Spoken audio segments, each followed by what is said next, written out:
తాకట్లో ఉన్న మీ బంగారాన్ని విడిపించి ఆ రోజు ఆన్లైన్ రేటుకి కొంటాం. Sharma gold company. జై శ్రీకృష్ణ.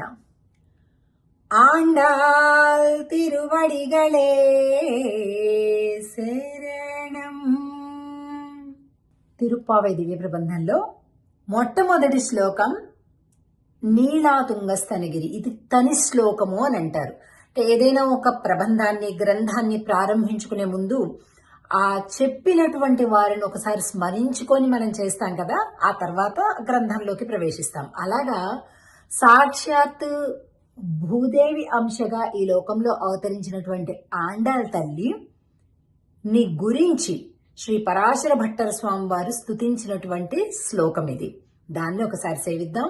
అసలు ఆండాళ్ తల్లి ఏం చేయడానికి ఈ లోకంలో అవతరించి మనల్ని ఉద్ధరింపజేశారు అనేటటువంటి విషయం అర్థమవుతుంది మనకి.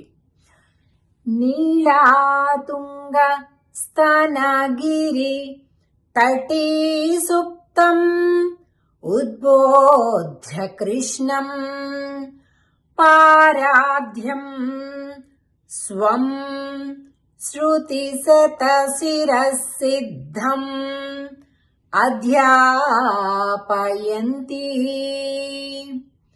స్వోచ్ఛిష్టాయాం స్వజినిగళితం యా బలాత్కృత్య భుంక్తే గోదా తస్యై నమయిదమిదం భూయ ఏవాస్తు భూయః.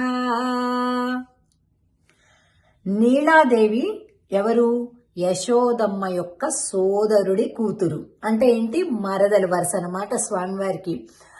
నాయనా, నీలాదేవి కోసం వచ్చావా ఈ లోకానికి? నువ్వు మా కోసం రాలేదా అంటూ దెబ్బలాడేస్తుందనమాట ఆండాళ్ళు. మనకి బాగా ప్రేమ ఎక్కువ అయిపోతే నెక్స్ట్ స్టెప్ ఏంటి? దెబ్బలాటకే కదా. ముందేమో అంత బెరుకుగా మొహమాటంగా ఉంటుంది, తర్వాత ఏమో ప్రేమ కలుగుతుంది, ఆ తర్వాత చనువు ఎక్కువైపోతుంది, ఆ తర్వాత ఒకటిగా ఉన్నప్పుడు ఇక పోట్లాటలు మొదలైపోతాయి.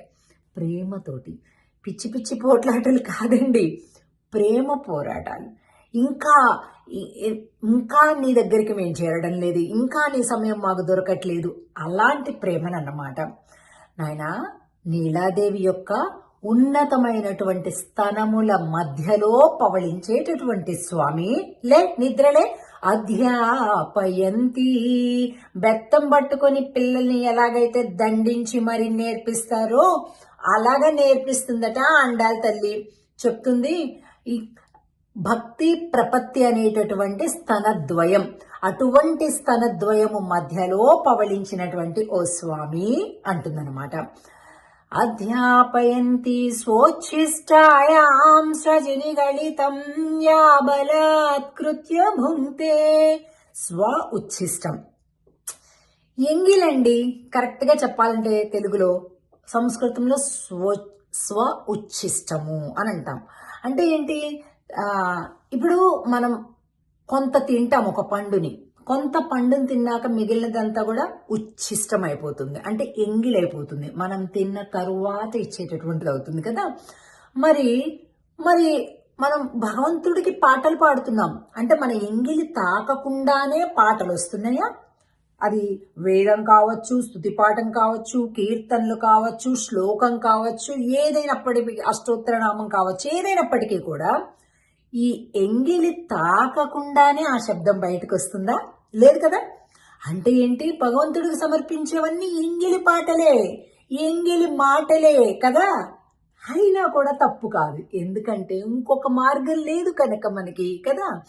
మరి ఈ ఒక్కడితోటే ఊరుకుందా ఆండాళ్ తల్లి? కాదు.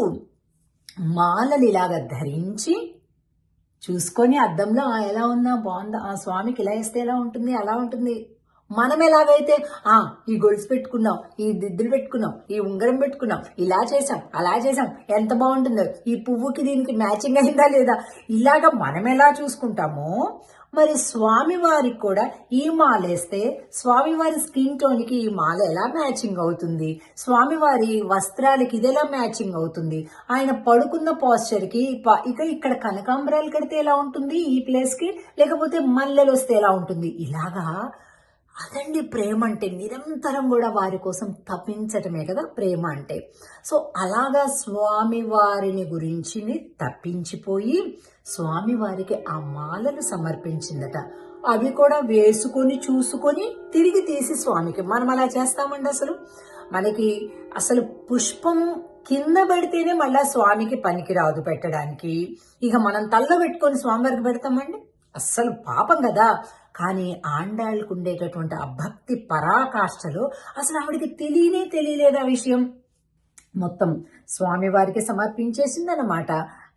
ముడచి విడచిన పుష్పమాలలట, శ్రీయప్పతినే కోరినవట చేరి, సేవింత మురారమ్మ శ్రీ ఆండాల్ తల్లిని చేరి, సేవింత మురారమ్మ. ఇలాగా పాడతాం మనం.